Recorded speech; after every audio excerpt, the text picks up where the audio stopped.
जैसा कि हम लोग महादेव के आंगन में पहुंच चुके हैं, तो आज का मौसम बड़ा सुहाना है और आज कह लीजिए राधा अष्टमी का दिन है और राधा माँ का अवतरण दिन में 12 बजे होने वाला है। तो बहुत खुशी का दिन कह ले सकते हैं। तो हमारे साथ डॉक्टर रवि सर हैं, जो कि सुसवाही में पिछले 7-8 सालों से सेवा दे रहे हैं होम्योपैथी में।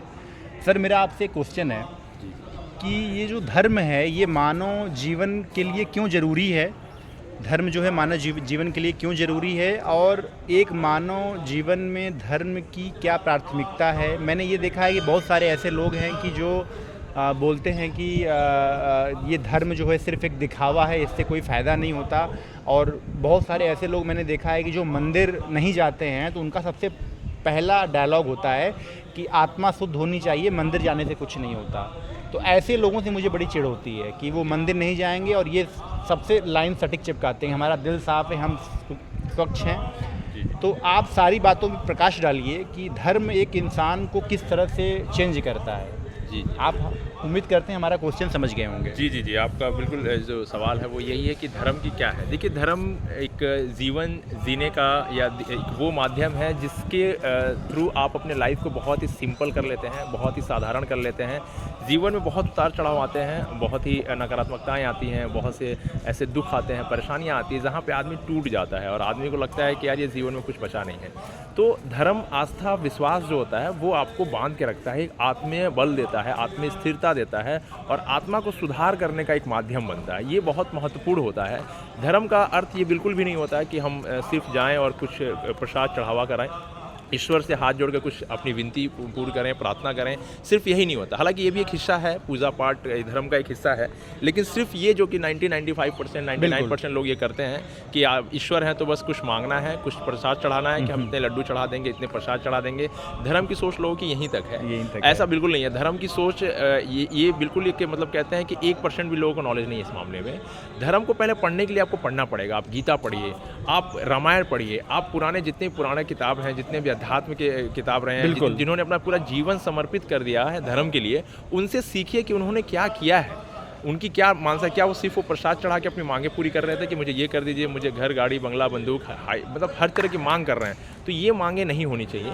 धर्म की शुरुआत यहाँ से आप समझिए कि धर्म मानवता के लिए बनाई गई है। धर्म किसी जब से इतिहास बना है, जब से हम मानव जीवन का निर्माण हुआ है, तब से धर्म की ज़रूरत मानवता के लिए हुई है कि मानवता को बांध के कैसे रखना है। और जो भी हम किसी ईश्वर की आराधना करते हैं या प्रार्थना करते हैं, उसमें हम देखते हैं कि ईश्वर ने हमें सिखाया, अपने जीवन शैली से सिखाया है। चाहे हम प्रभु श्री राम का लें, मर्यादा पुरुषोत्तम क्यों कहे जाते हैं?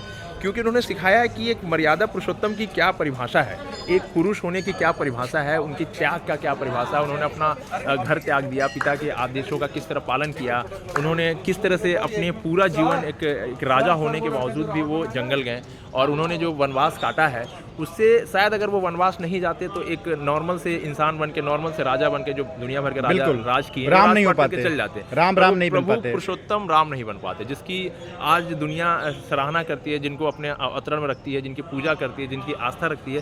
तो धर्म हमें ये सिखाता है कि कैसा बनना है और क्यों बनना है, आदर्शवादी क्यों बनना है, आदेशवादी क्यों बनना है, पिता के आदेशों का पालन क्यों करना है, और किस तरह से हमें अपने जीवन के जो वसूल होते हैं, जीवन के जो हमें कह सकते हैं कि जो सिनेरियो लाइफ में मिलता है, उसको कैसे चैलेंजेस को एक्सेप्ट करना, ये हमको सीखना चाहिए धर्म से।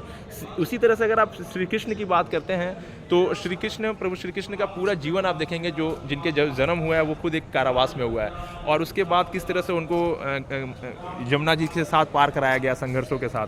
फिर उसके आगे की जीवन देखिए, उनका बचपना एक नटखट से एक ग्वाले के रूप में मिला कि जो बहुत बड़े राजा महाराज, उन्होंने सिखाया है कि ग्वाले के घर में रह के, गरीब के घर में रह के अपनी गाय को किस तरह चलाना है, किस तरह सेवा करना है।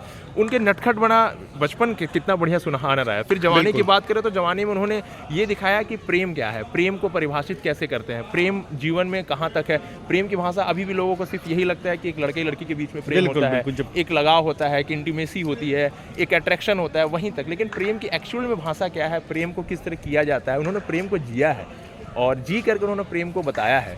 और गोपियों के साथ या राधा के साथ जो उनका संबंध रहा है, जो नटखट रहा है, ज़्यादातर लोग इसको नकारात्मकता से देखते हैं, उनको एक नेगेटिविटी सोचते हैं कि उन्होंने ऐसा किया, उन्होंने छेड़खानी की नहीं, वो नटखटता था। वो दिखाना चाहते थे कि जीवन में कैसा भी उतार चढ़ाव रहता है, लेकिन अगर आप लोगों के साथ रहते हैं तो आपका एक ऐसा मिजाज होना चाहिए, एक ऐसा व्यवहार, एक ऐसा व्यक्तित्व होना चाहिए कि आपसे लोग आकर्षित हों। चाहे वो गोपियों के माध्यम से उन्होंने बताया था, लेकिन ऐसा बिल्कुल नहीं है।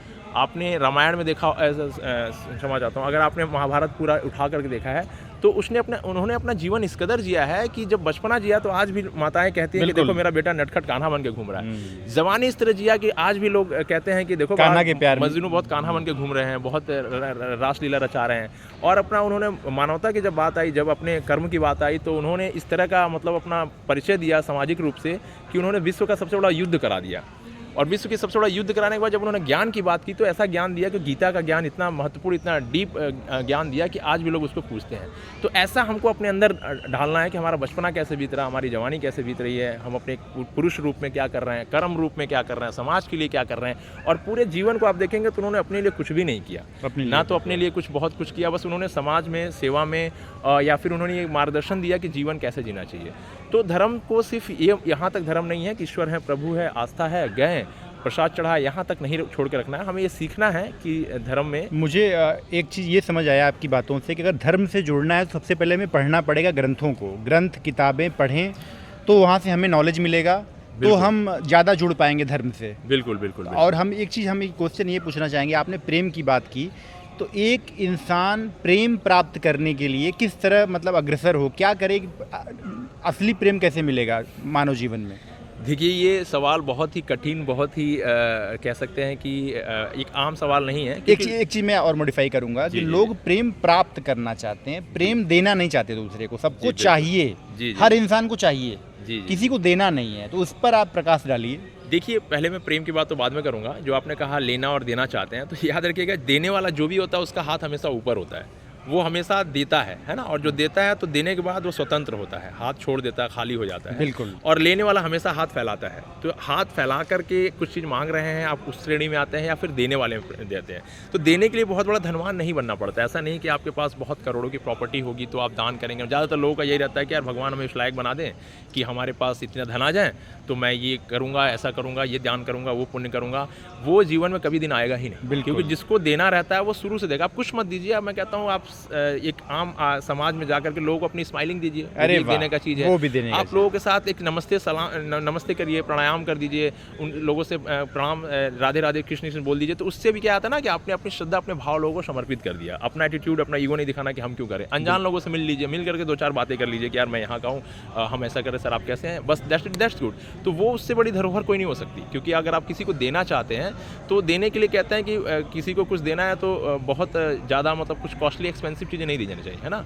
बहुत महंगी चीज़ें दे देने से बेहतर है कि आप अपने भाव उनको दें, है ना। जैसे कि शिवलिंग पे हम एक लोटा जल ही चढ़ा दिए, तो एक गरीब के लिए एक लोटा जल बहुत है चढ़ाना। बहुत है, आप कुछ मत करिए। मैं कह रहा हूँ कि अगर आपको करना ही है तो पानी पिला दीजिए 10 लोगों को। आपके भाव होने चाहिए। कहते देने के लिए बहुत कुछ ज़्यादा कीमत की ज़रूरत नहीं होती, एक साफ सुथरे नीयत की ज़रूरत होती है। बिल्कुल। तो नीयत आपके अंदर होना चाहिए।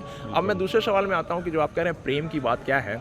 तो प्रेम, देखिए, पहली बात तो जो आज के डेट में आज की जनरेशन है, युवा पीढ़ी है, प्रेम का मतलब लव एंड अफेक्शन लोग सोचते हैं कि मेरा उनसे प्यार है, उन्होंने मुझसे प्यार किया। देखिए, हमें अपने ग्रंथों से सीखना चाहिए। हमें अपने इतिहास से, अपनी धरोहर, अपनी धार्मिक किताबों से, या हमारी जो धर्म से जुड़ी हुई जो हम पुस्तक पढ़ते हैं उससे भी हमें ज्ञान मिल जाता है कि सबसे पहले आत्म प्रेम होना चाहिए। आप स्वयं से प्यार करिए। जो इंसान खुद से प्यार नहीं कर सकता वो क्या उम्मीद है किसी और से प्यार करेगा। और जो खुद से प्यार करने लग जाएगा तो अपने अंदर ही उसको आंख बंद करके स्वयं से प्यार हो जाएगा, स्वयं से प्रेम हो जाएगा। और आप इतिहास देखिए, जो लोग आत्ममंथन किए हैं, जो उन्होंने अपना जीवन दे दिया, तो सबसे पहले आत्मीय प्रेम होता है। जब आदमी खुद से प्रेम करने लगता है तो फिर वो प्रेम बांट पाएगा, वो प्रेम बांटने लगेगा। जब बांटने लगेगा तो प्रेम बांटने का तो दूसरा नाम है। किसने कहा कि प्रेम को क्या नाम है, ये प्रेम मेरा है या ऐसा नहीं। प्रेम जितना बांटेंगे बटेगा। और जब आप आत्मीय प्रेम में आ जाएंगे, आप अपने आप से प्रेम करेंगे, आप अपने आप को ज़्यादा खुश रख पाएंगे, तो जाहिर सी बात है आपके अगल बगल के लोग भी खुश रहेंगे। सबसे पहले फूल के अंदर खुद सुगंध होती है, जब उसके अंदर सुगंध रहेंगी तो लोग खुद खींचे चले आएंगे। बिल्कुल। इसी तरह होता है कि आप आत्मीय रूप से, आंतरिक रूप से कितने मजबूत हैं, कितने, पता चला कि आप डिप्रेशन में जा रहे हैं, आप किसी भी चीज़ से जल्दी पैनिक हो जा रहे हैं, आप अपने मेंटल स्टेटस को, अपने इमोशंस को, अपने भाव को अपने काबू में रखना ही नहीं सीखा है। और फिर आप ब्लेम कर रहे हैं कि कोई मुझसे प्यार नहीं करता, कोई मुझे पूछता नहीं। तो भाई, कोई भी इंसान किसको पूछता है? जिसकी वैल्यू होती है, जिसके अंदर कुछ ऐसी चीज़ें होती हैं जो शायद उसको अट्रैक्ट करें। पहले अपने अंदर के दीप को हम जलाएं, बिल्कुल, तब हम उम्मीद करें। हाँ, तो ये देखिए, अभी थोड़ी देर पहले हम धर्म के बाद कृष्ण जी से सीखे ना, कृष्ण के पास गोपियाँ क्यों मंडराती थी, या कृष्ण के साथ जीवन में लोग, क्योंकि उनका एक स्माइलिंग फेस है। मुझे नहीं लगता कि आप लोग कहीं भी किताब पढ़े हो या कोई वीडियो देखे हो या कहीं पर कोई सीरियल, कोई कृष्ण लीला देखे हो जिसमें उनका स्माइलिंग फेस नहीं आया हो। तो अगर स्माइलिंग फेस किसी की रहती है तो कोई भी अट्रैक्ट करेगा, कोई भी आपको कितना भी निर्दयी व्यक्ति हो, कितना भी क्रूर व्यक्ति हो, कितना भी गलत भाषा का उपयोग करता हो, लड़ाकू स्वभाव का रहा हो, लेकिन वो आपकी स्माइलिंग से कहीं ना कहीं नॉर्मल तो होगा ही, भले वो रिएक्ट करे ना करे, एटलीस्ट वो न्यूट्रल हो जाएगा। तो मुझे लगता है कि प्रेम सबसे पहले स्वयं से करें, और प्रेम में कभी इच्छा नहीं होती, प्रेम में कभी भी किसी तरह की कोई इच्छाएं नहीं होती, कोई मांग नहीं होती, कोई पूर्ति नहीं होती। प्रेम तो हमेशा बांटने का नाम है, त्याग का नाम है, भावनाओं का नाम है कि आप किसी के प्रति अगर प्रेम प्रकट कर रहे हैं तो सबसे पहले लगना चाहिए कि वो प्रेम आपने जिया है, आपने किया है। तो वो प्रेम अगर आपके लिए रहेगा तो अमर रहेगा। जैसे राधा कृष्ण से सीख लीजिए, आज का जो शुभ अवसर है जिसमें राधा अष्टमी है, तो आप सीजिए राधा और कृष्ण ने प्रेम किया एक दूसरे के साथ, लेकिन वो जीवन भर नहीं रह पाए। और आज की युवा पीढ़ी जो है वो कहती है कि हमें प्यार नहीं मिलेगा तो हम सुसाइड कर लेंगे, नस काट लेंगे, तो हम ये हमारी शादी नहीं होगी तो हम ऐसा कर लेंगे, हम भाग के शादी कर लेंगे। देखिए वो फिर प्रेम की परिभाषा नहीं दे रहे हैं आप। बिल्कुल बिल्कुल। आप इसमें कहीं ना कहीं अपने एक तरह से कह सकते हैं कि वो प्रेम नहीं है, वो अपनी चाहत, अपने जबरदस्ती अफेक्शन में कुछ पाना चाहिए हर इंसान को। और जहाँ चाहत होती है, जहाँ मोह होता है, वहाँ प्रेम नहीं होता। मोह और प्रेम बहुत अलग अलग शब्द होते हैं। तो इसलिए मैं आपसे यही कहना चाहूँगा कि प्रेम को अगर आपको जीना है वास्तव में, तो सबसे पहले स्वयं से देखिए कि मैं कौन हूँ, who I am, why I am. कुछ सवाल अपने आप से पूछिए, जैसे मंदिर के प्रांगण में आ जाइए या कहीं ऐसे एकांत स्थिरता में जाइए जहाँ स्वयं से आप बात करें कि मैं कौन हूँ, मैं मानव जन्म में क्यों आया हूँ, मेरे जीवन का उद्देश्य क्या है, क्या प्रेम मेरे अंदर है, क्या मैं प्रेम को समझ पा रहा हूँ। उसके बाद जब आपको महसूस होने लगेगा कि प्रेम क्या है, तब आप उसको जीना शुरू करेंगे। जब आप उसको जीना शुरू करेंगे तो आप पहचान पाएंगे कि असली प्रेम क्या है। वो किसी व्यक्ति के अंदर नहीं होता, किसी पुरुष के लिए महिला, किसी महिला के लिए किसी पुरुष का प्रेम नहीं होता, वो प्रेम उसके अंदर ही होता है। और जब उस प्रेम की अनुभूति उस व्यक्ति को हो जाता है तो उसका व्यक्तित्व ऐसा हो जाता है कि वो प्रेम से पूर्ण होता है। और जो प्रेम से पूर्ण होता है उसके लिए मुझे नहीं लगता कि कहीं मांगने की, कहने की ज़रूरत है, फिर वो प्रेम को जी रहा है। तो उसके साथ जो भी कनेक्टेड होगा, जो भी पर्सन होगा, वेदर इट इज मेल और फीमेल, वो इस चीज़ को महसूस करेगा कि इनके अंदर जो ये भाव हैं, ये सकारात्मकताएं हैं, वो उनको आकर्षित करती हैं। और यही श्री कृष्ण ने हमें सिखाया था कि ज़िंदगी को जीना कैसे है, प्रेम से, आनंद से कैसे जीना है। और प्रेमानंद महाराज का कोई भी आप वीडियो देख लीजिए, या किसी भी जो संत, जो आज के डेट में तो बहुत से फर्जी संत आ गए हैं, मैं ये नहीं कहूँगा सबको अपना आइडियल बनाइए, लेकिन फिर भी आप डीप एनालिसिस करेंगे तो कुछ लोगों की वाणी ऐसी होती है जो इस चीज़ को महसूस करा देती है बिल्कुल बिल्कुल, कि वास्तव में जीवन क्या है, जीवन में प्रेम क्या है। और बिना प्रेम के जीवन बिल्कुल ही व्यर्थ है। मुझे नहीं लगता कि कोई ऐसा व्यक्ति इस पृथ्वी पे होगा जिसने बिना प्रेम को जिए हुए अपना जीवन काट लिए। तो फिर मुझे लगता है उसमें और एक मनुष्य जीवन और पक्षी जीवन में या फिर जीव जंतु में कोई अंतर नहीं है। क्योंकि यही वो भाव है जो मनुष्य को अन्य प्राणियों से अलग बनाता है। तो बिना प्रेम के जीवन व्यर्थ है, बिल्कुल उसी तरह से जैसे बिना आत्मा के शरीर। बिल्कुल। तो इस प्रेम के बारे में इतना ही कहूँगा, पहले आत्मीय प्रे करें, आत्ममंथन करें और अपने अंदर की जागृति को, अपनी चेतना को जागृत करें, और फिर महसूस करें कि ऐसी क्या चीज़ें हैं जो मुझे जीवित रख रही हैं, ऐसी क्या चीज़ें हैं जिसके मैं हूँ और मेरे होने से क्या प्रभाव पड़ रहा है इस जीवन में, इस सृष्टि में। फिर आपको समझ पाएंगे कि क्या प्रेम को कैसे जिया जाए, प्रेम कैसे किया जाए। बिल्कुल बिल्कुल, बहुत बहुत धन्यवाद सर। और वीडियो में लग रहा है कि ज़्यादा लंबी हो जाएगी तो थोड़ा सा वो होगा, 13-14 मिनट की वीडियो हो गई, तो हम लोग अब यहाँ पे समाप्त करते हैं। जी जी जी। और बहुत अच्छे तरीके से आपने एक्सप्लेन किया, और इसके साथ ही हम अगली वीडियो में मिलते हैं। और इसके बहुत बहुत धन्यवाद। हर हर महादेव। राधे राधे। राधे राधे। राधे राधे। महादेव महादेव।